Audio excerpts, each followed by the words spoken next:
सुनी लेते हैं। कर्मेंद्रियाणि संयम्य ये छठा श्लोक है, तीसरा अध्याय।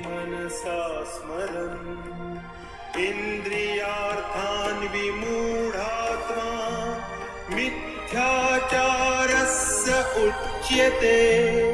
इंद्रियार्थान विमूढ़ात्मा मिथ्याचारस्य उच्यते। तो this is the 6th verse, third chapter. Hindi में पढ़ता हूँ। जो मूढ़बुद्धि मनुष्य समस्त इंद्रियों को हठ पूर्वक ऊपर से रोककर मन से उन इंद्रियों के विषयों का चिंतन करता रहता है, वह मिथ्याचारी अर्थात दंभी कहा जाता है।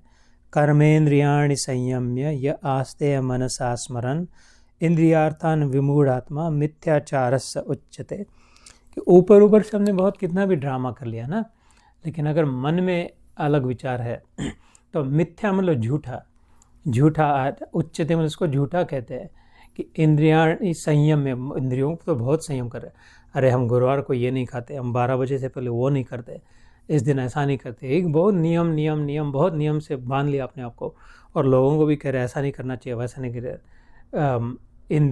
संयम में या आस्ते मन सास्मन, लेकिन मन में हो रही है इच्छा या मन में विचार उसके चल रहे हैं, तो ऐसा नहीं। उससे खाली ऊपर से नियमों का पालन करने से नहीं होता कर्म योग या भगवान के साथ रिश्ता, वो तो मिथ्या आचार हुआ। मिथ्याचारस्य उच्यते। उसके उल्टा एक बार छूट छाट करके कभी खाना पड़े या गलती से खाया जाए तो ठीक है, लेकिन मन से उससे जुड़ा रहे, मन से भगवान से जुड़े, बाहर से जो हो वो हो। तो उल्टा होता है कि ऊपर से भगवान से बहुत जुड़े हुए दिखते हैं।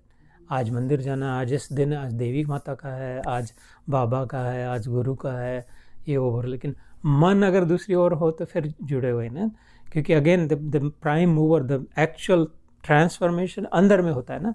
मन जहाँ पर भी बदल आता है, तो जहाँ चेंज होता है वहाँ पर चेंज करना पड़ता है। हम खाली पेड़ पौधा लगाना हो, कहीं नर्सरी से लाया अभी स्प्रिंग में, और उसको खाली रख दिया ज़मीन पे, तो ऊपर से बाहर से रख दिया तो नहीं होने वाला। उसको खुदाई करके अंदर में डालना पड़ता है ना। वो अंदर जब जाएगा, वहाँ से उसको मिल रहा है, जो रस मिल रहा है अंदर से मिल रहा है, तभी वो फलेगा फूलेगा। नहीं तो वो दो तीन रुक के सूखे मर जाएगा। ऐसे ही ऊपर के संस्कारों पर इतना न करे। वो भी ठीक है, पतंजलि योग सूत्र में शम दम से प्रारंभ होता है। पहले दम मतलब बाहर के नियम, और शम मतलब अंतर से। दम मतलब इस दिन ये नहीं करेंगे, उस दिन वो नहीं करेंगे। रिमोट, हम जंक फूड घर में नहीं लाएंगे, या टीवी सीरियल नहीं देखना है तो रिमोट को छुपा ले जाएंगे, या बैटरी को कचरे में फेंक देंगे। कुछ न कुछ करके ताकि अपना वो ठीक है, अच्छा है, करना चाहिए ना। दम अच्छा तो है, क्योंकि कहीं ना कहीं तो शुरुआत करनी पड़ती है। लेकिन खाली उससे, लेकिन मन में बहुत चल रहा है, अभी पता नहीं उस सीरियल में क्या हुआ होगा, अभी ये ऐसा वैसा, अगर मन में अगर चल रहा है तो फिर इतना नहीं होगा ऊपर से, है ना। या तो फिर अच्छा, ये हम लोग खाली व्हाट्सएप में समरी देख लेते हैं, हम लोग वो पूरा सीरियल नहीं देखेंगे। या कल मिलेंगे सहेली से खाली पूछ लेंगे कि फिर what did they do, what happen in the end. ये मन फिर भी जुड़ा है, तो then not much is happening. So दम तो ठीक है, लेकिन शम उससे ज़्यादा इफेक्टिव है भीतर से। ये योग वशिष्ठ महारामायण में वशिष्ठ मुनि इसकी परिभाषा करते हैं राम जी के सामने। संपूर्ण संसार की वासना का भीतर से त्याग करके, मन की वासना ही ना हो, सदैव प्रसन्न रहने का नाम शम है राम जी। वो कहते हैं, उनके गुरु कहते हैं कि ऐसा ना हो कि मिल रहा नहीं है तो दुखी हो रहे, अरे हम साधना कर रहे हैं, हमको नहीं ये खाना है, मन से खिन्न हो रहे, दुखी हो रहे। मन से प्रसन्न हो, लेकिन मन में इच्छा वासना ही ना हो। तो यहाँ पर भगवान भी कह रहे हैं कि मन से छोड़ना है। पिछली बार मैंने बात कही थी, फिर से कहता हूँ, संसार दो प्रकार का होता है ना। एक संसार को कभी साथ नहीं रखना, हमेशा छोड़ना है, और दूसरे संसार को कभी छोड़ना नहीं है, संसार में ही रहना है, छोड़ नहीं सकते। और ज़्यादातर ये पता नहीं होती बात, हमने एक संसार में कि संसार समझते हैं, ये संसार छोड़ना है, संसार से विरक्त होना। अभी कह रहे थे सन्यासी बड़ा मुश्किल होता है सन्यास, क्योंकि वो संसार को सब छोड़ करके निकले होते हैं। तो ये बात कहते हैं हमें तो शास्त्रों में कि लेकिन इस संसार को तो छोड़ नहीं सकते, इस संसार को नहीं छोड़ना है। ये बाहर वाला जो संसार है, बाहर वाले संसार को नहीं छोड़ना है। बाहर वाले संसार को छोड़कर जा नहीं सकते, वो सन्यासी भी कंदमूली जो खाते हैं वो किसी ने दिए हुए है, या कम से कम पेड़ पौधे को तो लगे हुए हैं। पेड़ पौधे तो बाहर का संसार का ही तो है, मिट्टी से ही तो निकला हुआ है। या एयरप्लेन से आते हैं, किसी की कार में जाते हैं, संसार को कैसे छोड़े? संसार को छोड़ के, शरीर अगर है तो संसार का छूटा हुआ कैसे है? संभव नहीं है, और छोड़ना भी नहीं है। संसार तो भगवान ने बनाया है, ये संसार तो सुंदर है, अगर दृष्टि से देखो तो अच्छा है, हमें सीख दे रहा है। ये जो पृथ्वी जो है, जल है, तेज, वायु, आकाश, ये हमें बार बार सिखा रहा है।